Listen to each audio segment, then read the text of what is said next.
সুপ্রিয় দর্শক শ্রোতা, আশা করি সকলে ভালো আছেন। বিশ্বের পরিস্থিতি খুবই টালমাটাল, আর সেই আলোকে সম্ভাব্য বৃহৎ সংঘাত এর সম্মুখীন আমরা হতে যাচ্ছি। তো সেই বিষয়ে আপনাদের সামনে একটি বিশ্লেষণাত্মক প্রতিবেদন তুলে ধরব, আর সেই প্রয়াসেই আজকের এই উপস্থিতি। তো আপনারা আমার এই ভিডিও ভালো লাগলে লাইক, কমেন্ট, শেয়ার দিয়ে ও সাবস্ক্রাইব করে পাশে থাকবেন, তাহলে আমি আরও নতুন নতুন টপিকস নিয়ে কাজ করতে বা আপনাদের সম্মুখে হাজির হতে উৎসাহিত হব। তো আজকের যে শিরোনাম সেটা হলো সম্ভাব্য বৃহৎ সংঘাত ও তৃতীয় বিশ্বযুদ্ধ আশঙ্কা, আতঙ্ক, বাস্তবতা ও ক্ষমতার ভূ রাজনীতি। বিশ্ব ইতিহাসের যুদ্ধ কখনোই হঠাৎ আসে না। যুদ্ধ আসে দীর্ঘদিনের ক্ষমতার দ্বন্দ্ব, নিরাপত্তা ভীতি, অর্থনৈতিক প্রতিযোগিতা ও ভুল হিসাবের ফল হিসেবে। আজকের বিশ্বও তার ব্যতিক্রম নয়। ইউক্রেন যুদ্ধ, মধ্যপ্রাচ্যের অস্থিরতা, তাইওয়ান সংকট, ভারত পাকিস্তান বৈরিতা কিংবা উত্তর মেরু অঞ্চল ঘিরে নতুন শক্তি প্রতিযোগিতা, সব মিলিয়ে তৃতীয় বিশ্বযুদ্ধ শব্দটি আবারও বৈশ্বিক আলোচনার কেন্দ্রে এসেছে। কিন্তু প্রশ্ন হলো, এটি কি বাস্তব যুদ্ধের পূর্বাভাস, নাকি আধুনিক ভূ রাজনীতির আতঙ্ক নির্ভর বয়ান? কেন বিশ্বযুদ্ধ আলোচনা আবার ফিরে এসেছে? আজকের আন্তর্জাতিক ব্যবস্থায় তিনটি মৌলিক পরিবর্তন এই আশঙ্কাকে উস্কে দিচ্ছে। একক নেতৃত্বের অবসান। স্নায়ুযুদ্ধ পরবর্তী সময়ের একক মার্কিন নেতৃত্বের বিশ্ব ব্যবস্থা ভেঙে এখন বহু ধ্রুবীয় মাল্টিপোলার বাস্তবতায় রূপ নিচ্ছে। যুক্তরাষ্ট্র, চীন, রাশিয়া, ইউরোপীয় শক্তি ও আঞ্চলিক ক্ষমতাগুলোর মধ্যে ভারসাম্যহীনতা সংঘাতের ঝুঁকি বাড়াচ্ছে। নিরাপত্তা ভীতির রাজনীতি।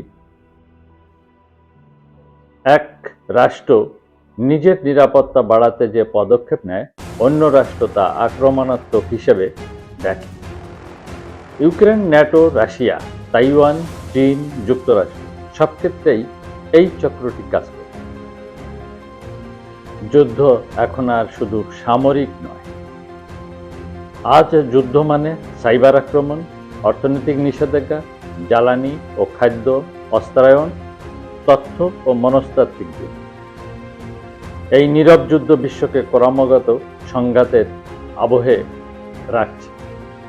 সম্ভাব্য প্রধান সংঘাত অঞ্চলসমূহ, ঝুঁকি ও সীমাবদ্ধতা।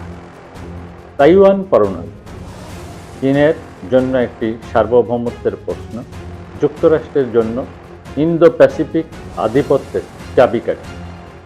কিন্তু এখানে সরাসরি যুদ্ধ মানেই বৈশ্বিক অর্থনীতির ভয়াবহ বিপর্যয়। ফলে উভয় পক্ষই এখনো লাল রেখা অতিক্রমে সতর্ক। ইউক্রেন, ইউরোপ, এটি একটি প্রক্সি যুদ্ধ, যেখানে ন্যাটো ও রাশিয়া সরাসরি সংঘাতে যায়নি, কারণ পারমাণবিক ভারসাম্য এখনো কার্যকর। মধ্যপ্রাচ্য, ইসরায়েল, ফিলিস্তিন, ইরান, পশ্চিমা জোট, ইয়েমেন, লেবানন, এখানে সংঘাত দীর্ঘস্থায়ী, কিন্তু ছড়িয়ে পড়লেও এখনো নিয়ন্ত্রিত সীমার মধ্যে। ভারত পাকিস্তান, দুটি পারস্পরিক শক্তির মধ্যে পূর্ণ যুদ্ধ উভয়ের জন্য আত্মঘাতী। এ কারণে উত্তেজনা থাকলেও যুদ্ধ এড়ানো হয়। তাহলে কি সত্যি তৃতীয় বিশ্বযুদ্ধ আসন্ন? বাস্তবতা হলো, বিশ্ব আজ যুদ্ধের দিকে দৌড়াচ্ছে, বরং এক ধরনের স্থায়ী অস্থিরতা, পার্মানেন্ট ইনস্টেবিলিটি অবস্থায় রয়েছে। কেন বিশ্বযুদ্ধ এখনো সম্ভাব্য নয়? পারমাণবিক অস্ত্রের পারস্পরিক ভীতি, বৈশ্বিক অর্থনীতির গভীর আত্মনির্ভরতা, যুদ্ধের খরচ বনাম লাভের ভয়াবহ অসমতা, জনগণের যুদ্ধবিরোধী মনোভাব, কিন্তু ঝুঁকি কোথায়? ভুল হিসাব, দুর্ঘটনাজনিত সংঘাত, নিয়ন্ত্রণহীন আঞ্চলিক যুদ্ধ, চরম জাতীয়তাবাদ ও তথ্যযুদ্ধ। সবচেয়ে বড় বিপদ আতঙ্কের রাজনীতি। আজকের মিডিয়া ও রাজনৈতিক বয়ানের বিশ্বযুদ্ধ শব্দটি অনেক সময় ভীতি সৃষ্টি ও জনমত নিয়ন্ত্রণের হাতিয়ার হিসেবে ব্যবহৃত হচ্ছে। এতে বাস্তব কূটনৈতিক সমাধান আড়ালে পড়ে, সামরিক বাজেট ও অস্ত্র প্রতিযোগিতা বাড়ে, শান্তির কণ্ঠ দুর্বল হয়। এটাই সবচাইতে বিপজ্জনক দিক। পরিশেষে যুদ্ধ নয়, যুদ্ধের ছায়াই আজকের বাস্তবতা। আজকের বিশ্বে যুদ্ধের দরজায় দাঁড়িয়ে নেই, কিন্তু শান্তির পথেও দৃঢ় নয়।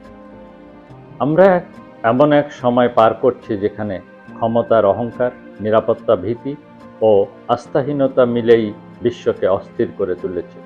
তৃতীয় বিশ্বযুদ্ধের সবচেয়ে বড় সংকট হল মানবজাতির সংলাপহীনতা আর আধ্যাত্মিক বিচ্ছিন্নতা।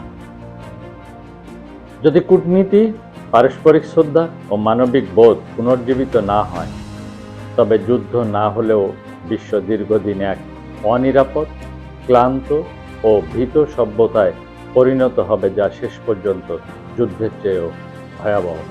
তো ধন্যবাদ। এই ছিল আজকের বিশ্লেষণাত্মক প্রতিবেদনটি। আপনাদের ভালো লাগলে লাইক, শেয়ার, কমেন্ট, সাবস্ক্রাইব করে পাশে থাকবেন এবং আমাকে পরবর্তী ভিডিও তৈরি করার জন্য অনুপ্রেরণা দিবেন, এই আশাবাদ ব্যক্ত রেখে আপনাদের সুস্বাস্থ্য কামনায় রেখে শেষ করছি। ধন্যবাদ। ভালো থাকবেন। মালিক পরিচয় জয়।